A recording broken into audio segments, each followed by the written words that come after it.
Hello and welcome to the Main Event 365. This is Detroit Lions football podcast made by musicians. We have opinions that rock and we have interviews that rock. Today, my very special guest, Mr. Eric Reynolds, father of the running back for the Detroit Lions, who just made the 53-man roster, Craig Reynolds. So we're very honored to have you here on the show today. How are you doing, Mr. Reynolds? Great, Mike. Thank you for having me on today for your podcast, and looking forward to speaking with you and hopefully one day meeting you. Oh, that sounds great.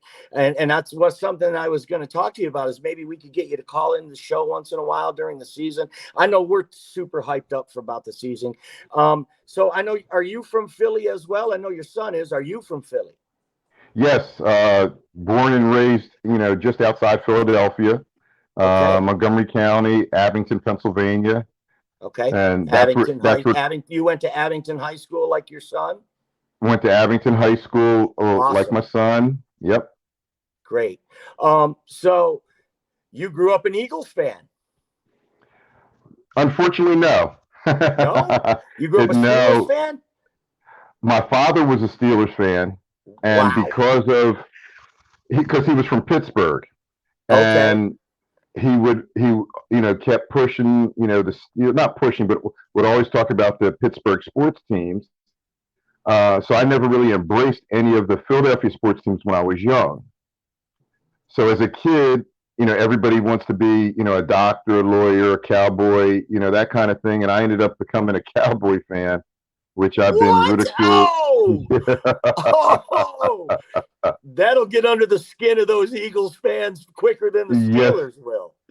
it does all the time. Wow. I am totally blown away. I didn't know. So growing up, was Craig a Cowboys fan also? No, and I guess because of that, he took the same path that I took.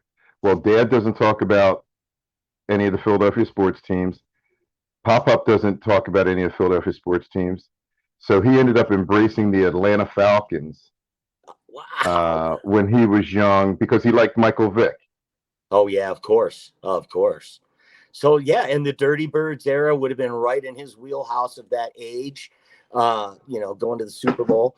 So, Right. yeah, that's really interesting. He grew up a Falcons fan. You grew up a Cowboys fan in Eagles country. Yes. So it was rough for both of us.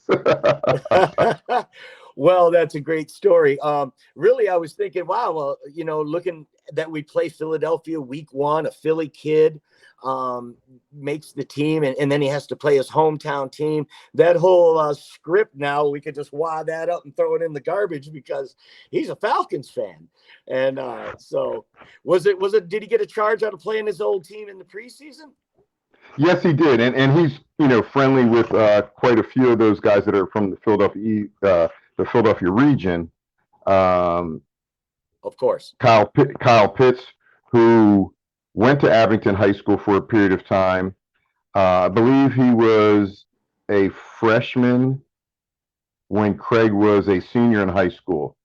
So they had Okay. their interaction growing up, and then when Craig's home, there's times when they get together with a group of professional players, college players, and have workouts. So he sees Kyle, and then Wow. Zacchaeus, who went to St. Joe's Prep, who's one of the wide receivers. Hmm. Um, he and Craig were, I think, about the same year, maybe a year apart. So it was interesting when they played him. There was a photo of DeAndre, Craig, Zacchaeus, and Kyle Pitt.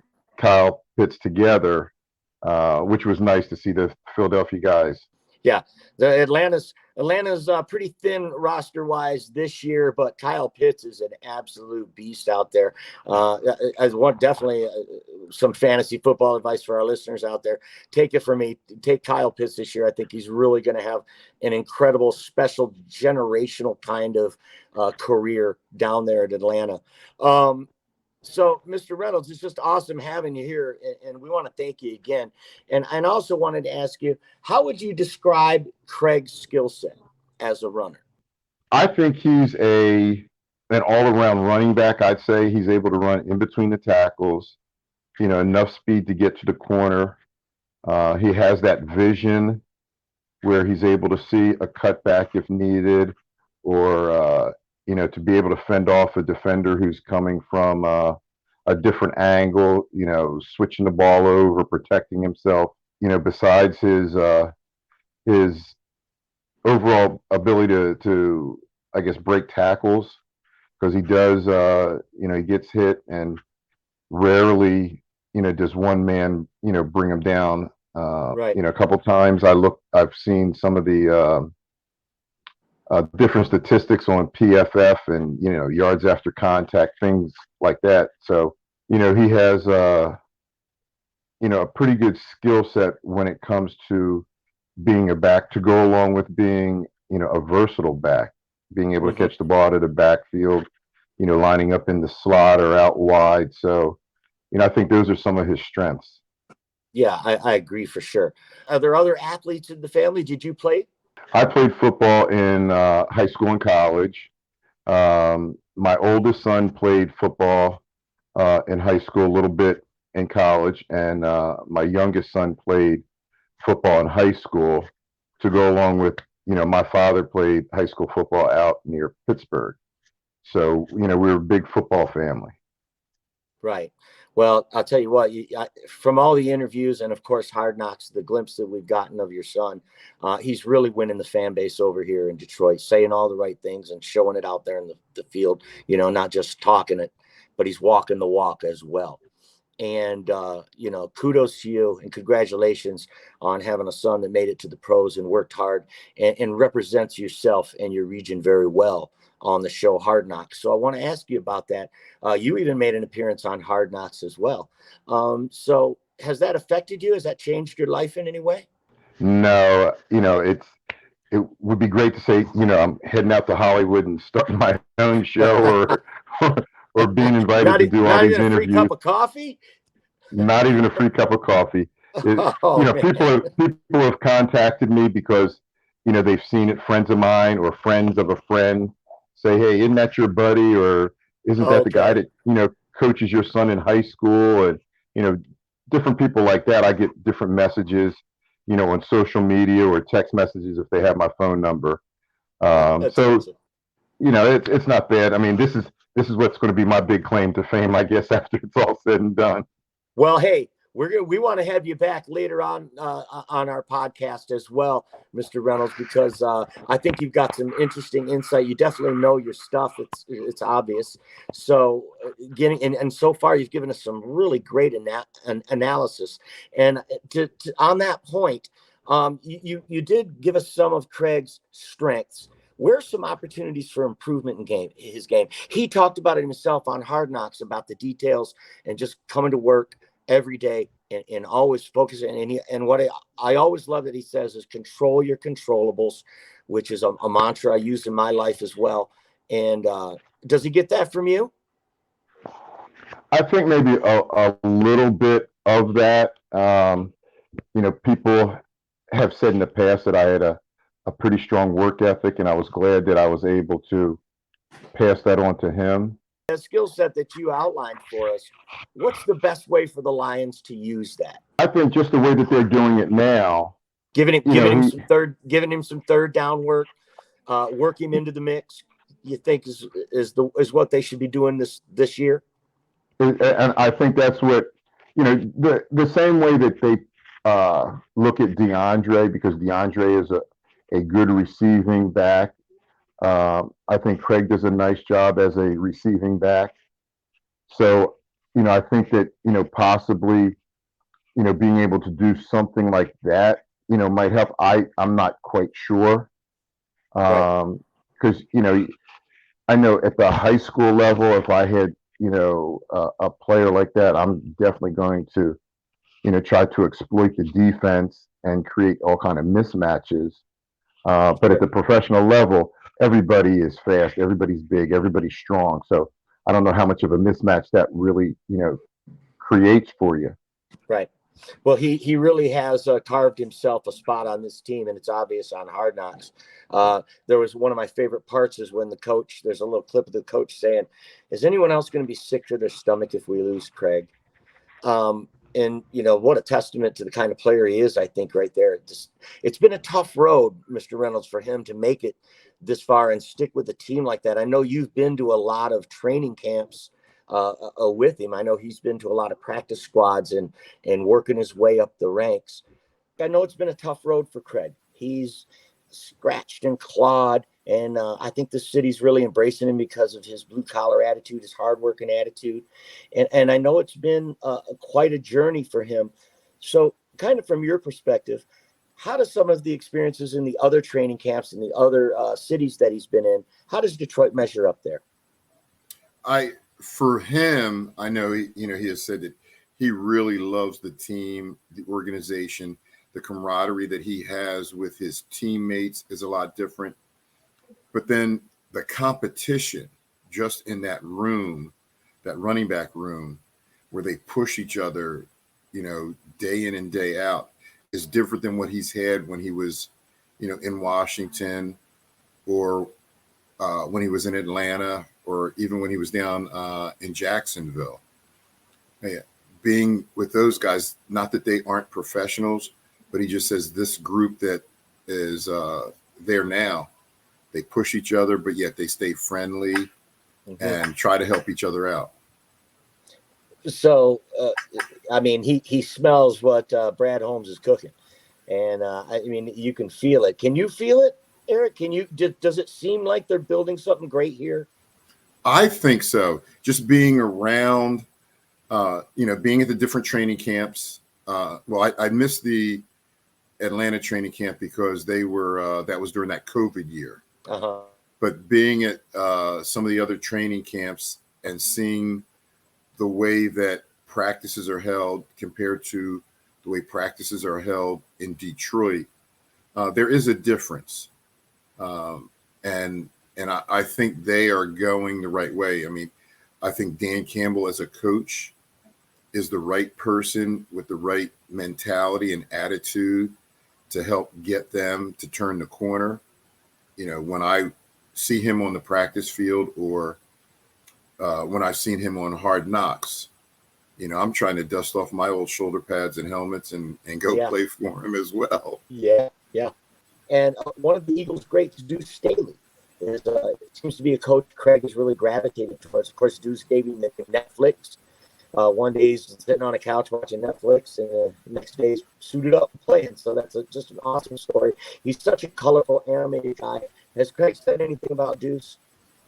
He loves playing for Deuce.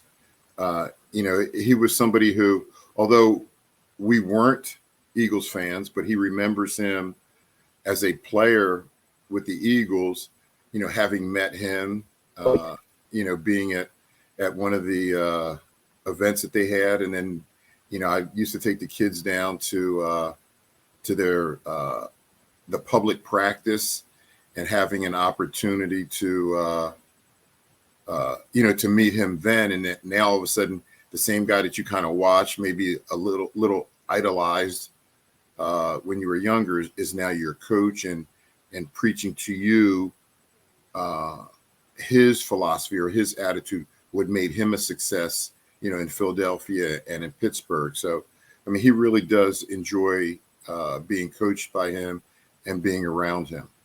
Yeah. There were a lot of number 22 Deuce Staley jerseys, Eagle jerseys floating around back in those days. I know that. So I know he was a popular guy. And he's what a character on Hard Knocks. I really enjoyed that relationship between him and Aaron Glenn, and a lot of the human interest stories too that they've pulled out, like your son and his relationship with his brother. Is there anything you'd like to comment about that? Now, for the most part, what everybody sees is what it is. Okay. We try to have a everyday relationship or everyday family, even though, young Eric is not, around us, but we still try to have that same type of love and connectiveness with one another. And, for him to be able to pass on life experiences so that it helps, Craig and, my youngest Jamal, is a real plus. Yeah. it's not just me always, preaching to them. They can also hear it from somebody who they also relate to, who's closer in age and who has made some mistakes. Right. Sounds like they have a great relationship, and best of luck with that from all of us here at the Honolulu Blue Nation, because it's really touching to see. It's something that's kind of close to me as well. So I've really connected with that part of the story a little bit, and I really like it. And so I really thank you for commenting on it at all today. So week 1, it's coming September 11th. Are you excited? I am excited. I'm looking forward to being out there. All your Philly friends, are we going to put it in their face if the Lions beat the Eagles in week 1? There are quite a few that are coming out that are Philadelphia Eagles fans, that are friends of the family, relatives. So it'll be interesting when we all get together out there and we have to watch the game. I'm sure they're going to root for Craig, but they're going to hope for the Eagles win. Right. I'm looking at the other way, not being an Eagles fan and now being a Detroit Lions fan. I'm looking for the win. So well, now I got to ask you. Now I got to put you on the spot, Eric. Week 7, the Detroit Lions play America's team, Dallas Cowboys. Mm-hmm. Your team. Are you going to be rooting for the Lions against the Dallas Cowboys? This is one time I'm going to have to take a back seat to the Cowboys. As they say, blood is thicker than water. All right. Yeah. So I will do that. It's going to be a tough issue because I'm hoping to be down there for that game. Wow. So, it's going to be tough to sit in the stadium wearing the jersey that Lions. yeah. that I just bought. And it's funny, I've bought jerseys, or Craig has given me jerseys in the past to wear to games, and it's always been a curse, because as soon as I got the Washington jersey, he was released. Oh. I purchased the Atlanta jersey just before the season started, and he was released. So I said, I'm not buying any more jerseys. Okay. He goes to Jacksonville. He's with Jacksonville all those weeks, finishes out the season, got some playing time, had the whole, started with the off-season workouts, looking forward to going down to OTAs in April, and then March rolls around and they sign Carlos Hyde when the new coaching staff came in, but I'd already ordered the Jacksonville jersey. So I said, I'm not ordering another jersey for however long he continues to play. And with him sticking all last season and, being one of the features on Hard Knocks, I'm thinking maybe he does have a shot. And I broke down and I bought a number 46 jersey. So I'm hoping he sticks around long enough for me to wear it to Dallas. Every time you buy the jersey, he gets let go. We can't have that happen. No. I think he's pretty safe this time around, though, because he's endeared himself to the coaching staff, and what he's about, they're about, and that's hard work and nothing handed to you. So I think you're safe to buy the jersey this time, because I think it's a good fit, these two, obviously. But isn't that going to be kind of surreal being in Dallas Stadium, rooting against the Cowboys for you? It will be. It'll be different, a little bit. I guess, like you said, surreal, because it's a stadium I've never, even though I've been a Cowboy fan, I haven't been down there for any of the games. I always watch them on TV and follow them on social media. So to be down there in that beautiful stadium, yeah. But yet wearing a Detroit Lions jersey, it's going to be a little bit weird, but it's something that I'm excited for. Eric, I got to throw you a couple of curveballs here. You ready? I'm ready. Who's the better athlete, you or Craig? Hands down, it has to be me. And I'll tell you why, Mike. I was a football, basketball, lacrosse, and track athlete in high school. Craig was only football, basketball, and track. So I have that one extra sport that I was able to play. Okay. And it wasn't until maybe he was 12 or 13 that he was able to outrun me. So I was able to hold that, the speed title against him. But I'd say I was probably the better athlete between the two of us. I just didn't have some of the lines that he had blocking in front of him. Yeah, I remember the day my son could beat me in a foot race too. That was a very sad day because I've been whooping him his whole life, right? We've been whooping them their whole life. The whole someday, time. When you're not expecting it, it happens that they caught you. Yes. And it happens to all of us. And there was that day that I caught my dad probably. I just don't remember it because he was a lot slicker than me, I guess. So right. It seemed like I never caught him. But that does bring up a good point. So who was the best pure runner between the two of you? Pure football runner. True. I'd say probably, and it's going to come back to bite me, probably Craig. Okay. When I was in high school, I ended up my junior year played quarterback for a bit because of injuries. Okay. And then, but my sophomore year and my senior year, I was more of the power runner in our scheme.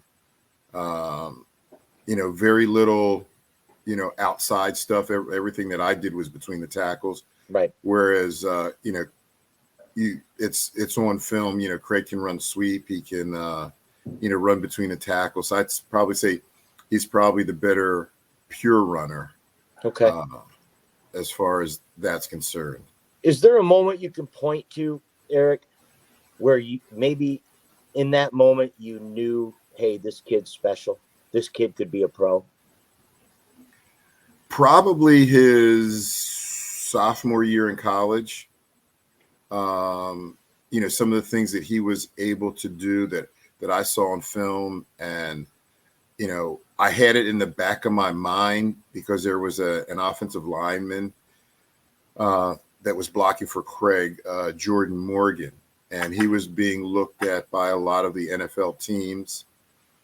He ended up winning the Upshaw Award for the best D2 lineman in the country, and I think was drafted by the Chicago Bears.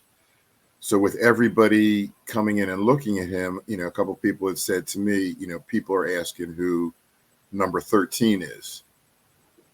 And a gentleman who I was friendly with, who is an agent, I sent him Craig's highlights, and he said, I can't guarantee that he'd be a draft pick, but he's good enough to be in somebody's camp. Darn right. So at that point, that's when we started focusing on, possibly, getting the right training and, being able to get him out of school early enough where he wouldn't have to worry about training and going to school, his senior year. Interesting. It's interesting that really that didn't flash to you though until college. It wasn't until college. It was a little bit different. My oldest son Eric, when the college coaches would come to the house, they would say to us, he and his mom, when we were sitting there, we'd like him to come back and graduate. And I was like, what do you mean come back and graduate? I mean, that's why we're sending him to you, so he gets an education. And they were like, no, looking at, different recruits that we've had over the course of time, he has what it takes to go to the next level. So he's probably not going to finish and have to come back to get his degree because he'll be training and, doing visits and everything else, across the country. So with him, I could kind of see it. Mm-hmm. Craig was a late bloomer, not in a bad way, but he started to pop and flourish once he got to college, whereas Okay. Eric showed flashes of it when he was in high school. Right. Did you get any Division I or II offers when you were in high school? No, I was a D2, D3 interest as far as recruiting goes. Well, let me back up and say this. At one point, I thought I was going to go to the Naval Academy. Okay. So, I was going to go to the Naval Academy to play football. Their lacrosse coach, or one of the lacrosse coaches, was also on the football staff at that time. And because I played lacrosse, he came up to see a couple of our lacrosse players when I was younger and said, hey, this kid here, plays football. Talked to the lacrosse coach. Lacrosse coach said, oh, yeah, he's a pretty darn good football player. And that's where I thought I was going to go. And I guess maybe February of my senior year, I was like, I really don't know if I wanted to go in for that commitment afterwards. Yeah. But at that point, everybody else was starting to sign. People, kind of thought I was going to go to the Naval Academy.